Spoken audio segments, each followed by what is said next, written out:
Selamat malam, kita jam 12 lewat dari Bandung. Jadi dari pinggiran kota kita menuju ke Yogyakarta. Semoga jalannya aman-aman dari. Bismillahirrahmanirrahim.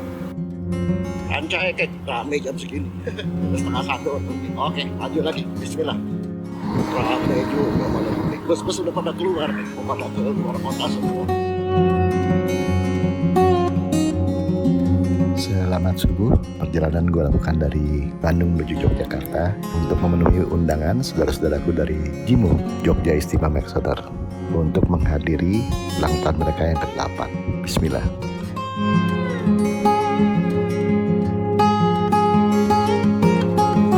Welcome to Banjar.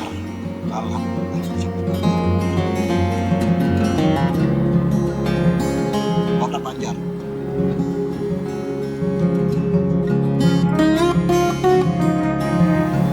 Banjar atas.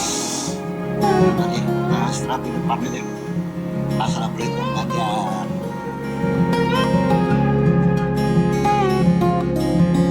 Ini perbatasan Jawa Barat, Jawa Tengah. Ini perbatasan Jawa Barat. Ini Jawa Tengah. Assalamualaikum Jawa Tengah.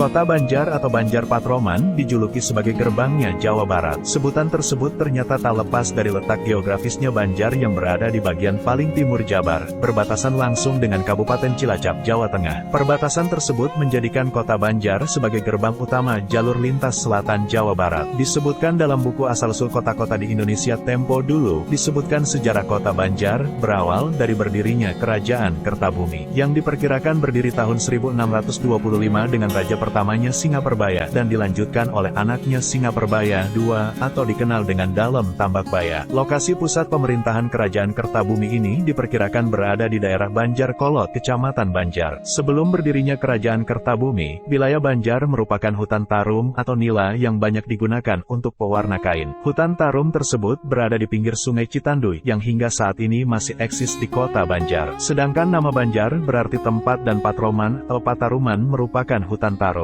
Pada tahun 1641, pusat pemerintahan Kerajaan Kertabumi dipindahkan dari Banjar ke Bojong Lopang, Cisaga Kabupaten Ciamis saat kerajaan dipimpin oleh Dalem Pager Gunung.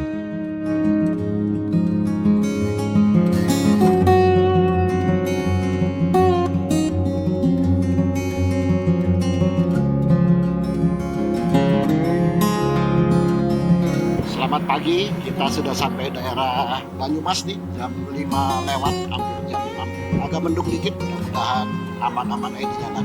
Kalau menurut perkiraan GPS, kira-kira 3 jam lagi kita masuk Jogja. Mudah-mudahan semua aman. Oke, bismillah. Sungai Serayu. Selamat pagi Banyumas. Assalamualaikum Banyumas.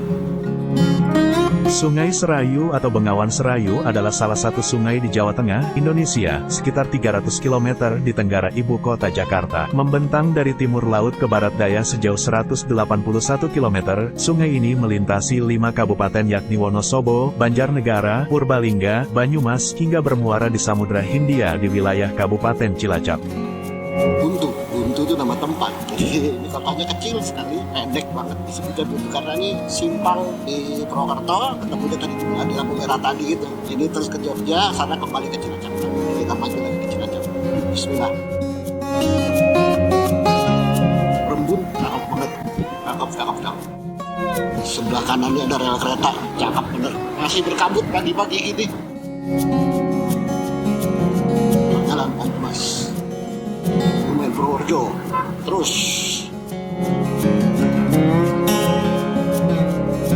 masuk jalan Dendels. Jadi baru masuk dari pinggir jalan utama, jadi masuk ke Dendels.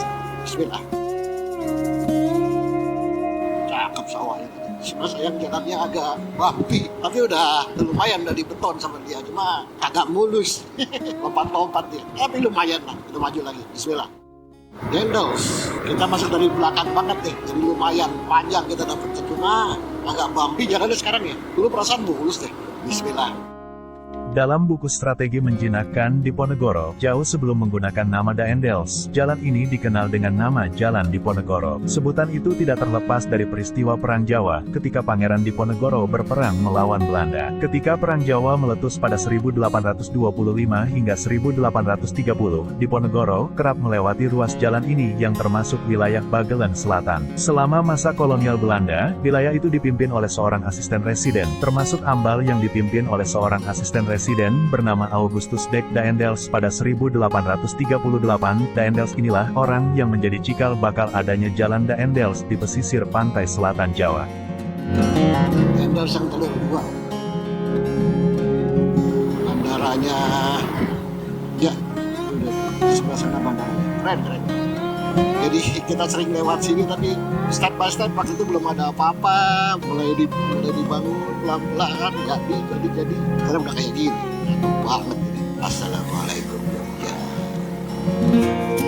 Bandar Udara Internasional Yogyakarta adalah sebuah bandar udara internasional yang terletak 45 km dari kota Yogyakarta, tepatnya di Kapanewon Temon, Kabupaten Kulon Progo, Daerah Istimewa Yogyakarta. YIA menggantikan Bandar Udara Internasional Adi Sucipto yang sudah tidak mampu lagi menampung kapasitas penumpang dan pesawat. Bandara YIA melayani penerbangan domestik ke beberapa kota-kota di Indonesia, serta penerbangan internasional. Bandar Udara Internasional Yogyakarta dibangun dengan arsitektur modern dan desain yang futuristik. Walaupun demikian, bandara ini tetap menonjolkan unsur tradisional dan corak Yogyakarta sebagai daerah istimewa. Atap bandara memiliki motif kawung, sehingga apabila dilihat dari atas terlihat seperti kain batik. Pada area kedatangan, terdapat miniatur kolam Taman Sari, sementara pada area pengambilan bagasi terdapat tiang-tiang dalam bentuk tetanduran, tanaman, dengan motif batik.